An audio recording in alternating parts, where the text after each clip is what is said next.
us on live stream. My name is Valerie Leonard. I am the founder of Nonprofit Utopia. We are here celebrating our graduation. We have just had our graduation ceremony. We have a historic 41 graduates from our program. We started out, we had 23 graduates, and then we had 28 graduates. And I was thinking, okay, well, if we can get that 30, I'll be one happy camper. But we got 41 graduates. So yay! And I want to introduce to you the person who, but for God's grace and her, we could not do this work. Her name is Senator Lakesia Collins. We jokingly, and it's really not a joke, we fondly call her the community healer in chief. Why do we do this? Because she cares. She literally cares so much for the community. You know, when I think she's got great political skills, and I think we would all agree she's got great political skills.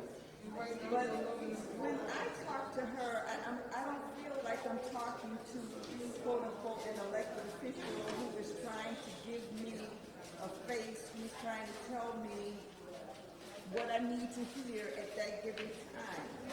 She is very honest, very realistic as to what can be done. And if she thinks, that there's room for correction on my part, she has no problem correcting me in a loving way. And that's what I love about her. She leads with love. She leads by example. You know, she's not asking us to do anything that she doesn't do herself. Whatever she asks us to do, she's out there in this community. I don't know about y'all, but I get tired just reading her Instagram feed. Am I the only one? All right, so I'm going to tell her to come on out of the shadows and get in front of this camera. This is State Senator Lakesia Collins. And before she comes up here, I just want to tell her thank you. She gave us a renewal grant for this year. So not only did she help us navigate, not only did she help us navigate the bureaucracy to make sure that we were getting paid for services rendered this go around, she said, while y'all at it, make sure that they're in the budget for the state for the next year. And we thank God for her. We were just talking about ways that we can make the program better. See, she's always on the job, even when she's eating. I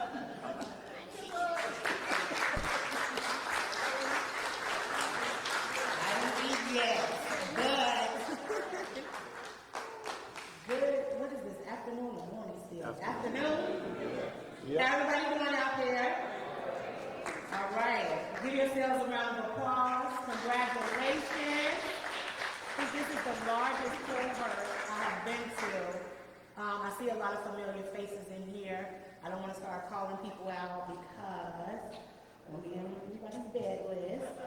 But I do see North Londale in the room. I see some Englewood up in here.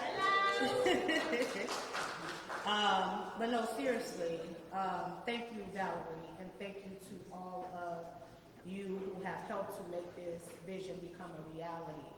I don't want to sound like a broken record, but one day I was talking on the phone with Valerie, like I do with most folks who I get my personal number to. I don't know how many elected officials you got their number, but I have a habit of doing that.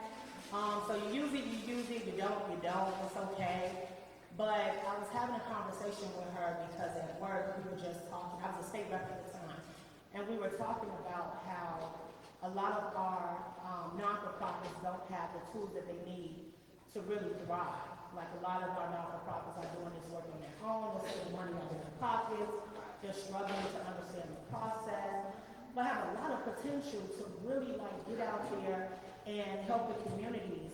And Valerie was telling me about an idea that she did, and as I'm listening to her, I'm just like thinking about it in my head, like, how can I give her some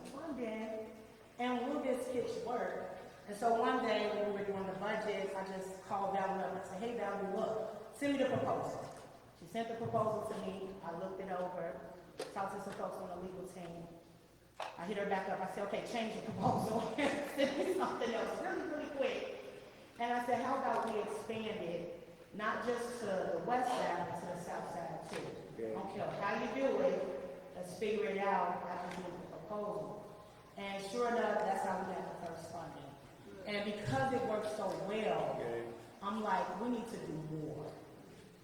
But I started getting all these letters from folks just saying, thank you, Representative Collins, this program is, I'm like, why am I getting all these letters? Like, what's going on? I forgot what the heck went on that day, right? Like, because I'm somebody who constantly think about how do we improve our communities, how do we liberate our people. That's like my top priority. For those who don't know me, I was a nursing home worker prior to running for office. And so my lived experience is a former youth in care. I'm a mother of 3. I still carry that lens to this day when I'm thinking about policy, when I'm thinking about funding. I'm very strategic and I'm very intentional. And so this program was something that others may have frowned upon. They may have made promises, but I took it and I said, you know what? We're going to do it because our people need it. Yeah. They need some healing. And you all are the ones who have your boots on the ground every single day in our community. You may not get the recognition that you deserve, but I see the potential and I know you can do it. I've seen you doing this work. It's just an honor to serve. Some of you who don't know me just know that, hey, you know me now. You know me now. I can't do, everything for everybody, but I'm always thinking about the bigger picture.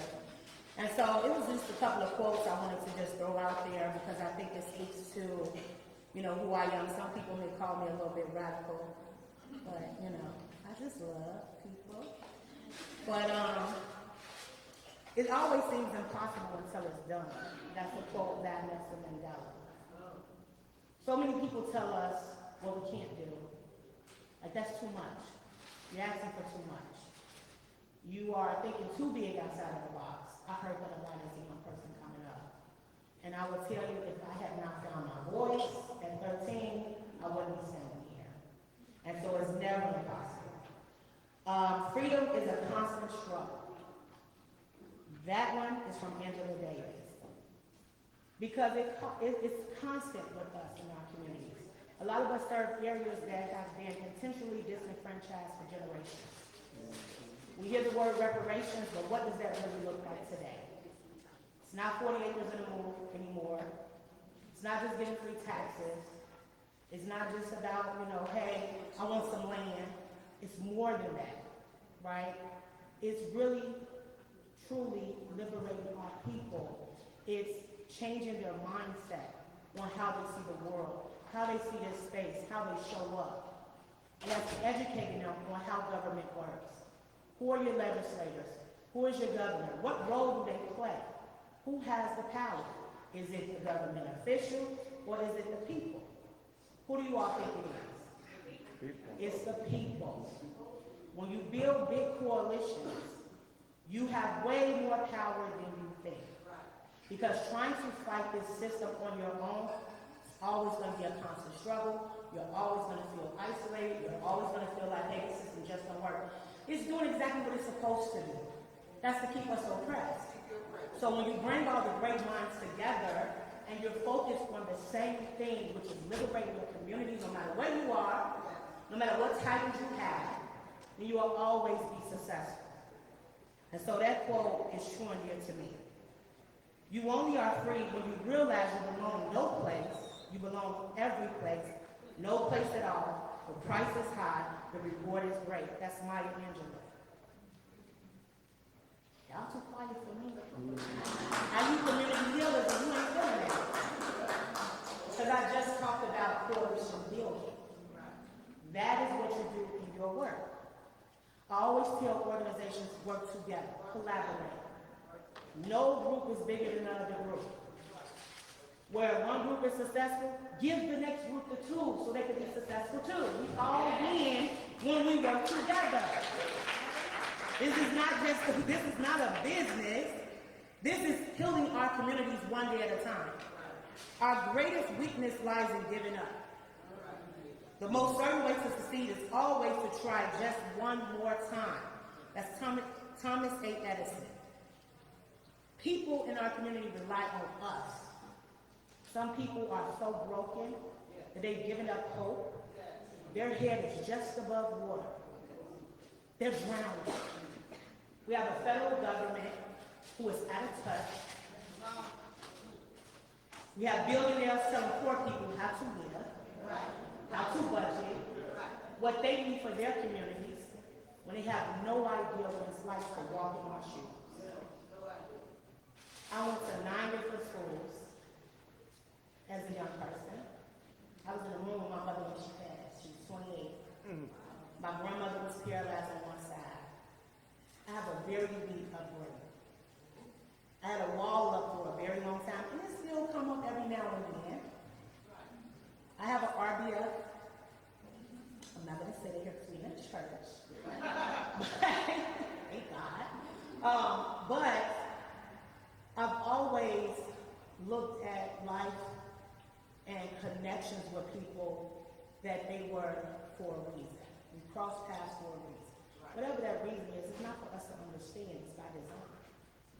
So when you meet somebody, you don't know that person's backstory. That's why you gotta get to know them. You always try to see the best in people. I'm very optimistic. But you always try to figure out how, you should always try to figure out how to build with them. Because it's gonna take us to save us. And so this program is something that I'm really, really, really proud of. And I think that whenever my time is to retire from this work, which I'll never really retire, because I'm always going to be in the community, is that 10, 20 years from now, that this thing morphs into something so much bigger, maybe across the country, and that it turns into something so much bigger.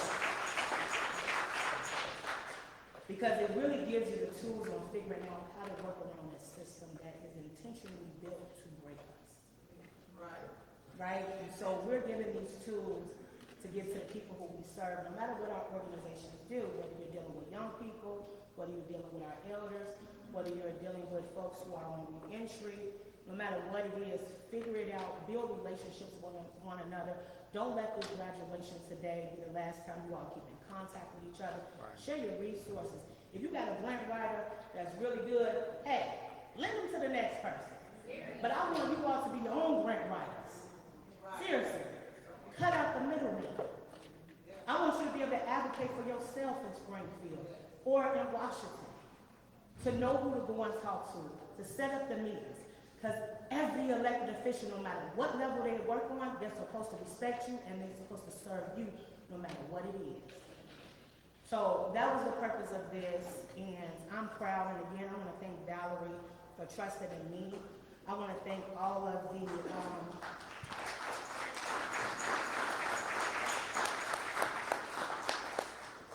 team members. I don't know everybody by first name like that, but the partners, definitely IDHS, Friendship, Teamwork Englewood, NEBC, Sankofa, Safe Child Initiative, and Deborah's Place. Thank you all. I don't take this work for granted. I really don't. This session was a tough session. I don't think it'll be a last tough session, but what I will tell you is we can do better. We can do better. We can. Government and politics, people say, is one and the same, but you can't do one with the other at the same time, so it shouldn't be politics within the government. Decisions shouldn't be made on politics if we're on the government side, vice versa. But it happens. Some people get imposter syndrome. They forget why we ran in the first place. So sometimes we have to remind each other why we're here. And if you don't know your why, it's for you too, then maybe you're in the wrong field. That is what I would do. So I love you all. I thank you all. And there's more work to do, and I would love to deal with all of you. You have my number, you know you can call me. If you don't have my number, I'll see you in the field. But I was taking pictures with some of these boards. I love it. But again, thank you, and God bless you all. Congratulations.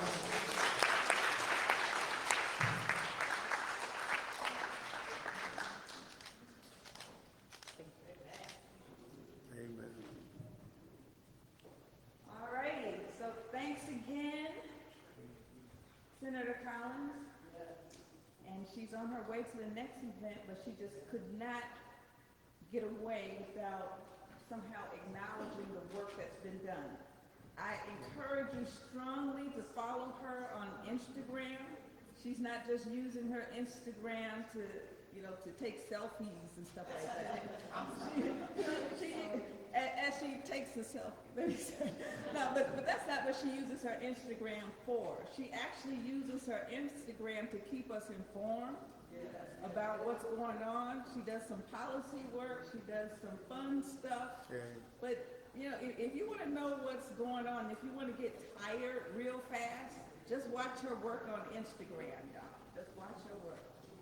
All right, so that concludes today's ceremony. I thank you for joining us. I thank our participants for your participation in the program. You make the program great.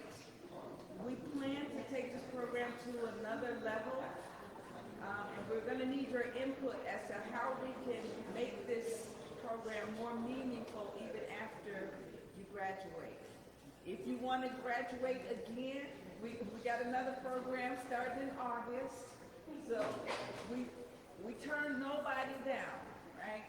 Amen. The only thing you have to do is give us your time, give us your effort. All right, and thank you very much.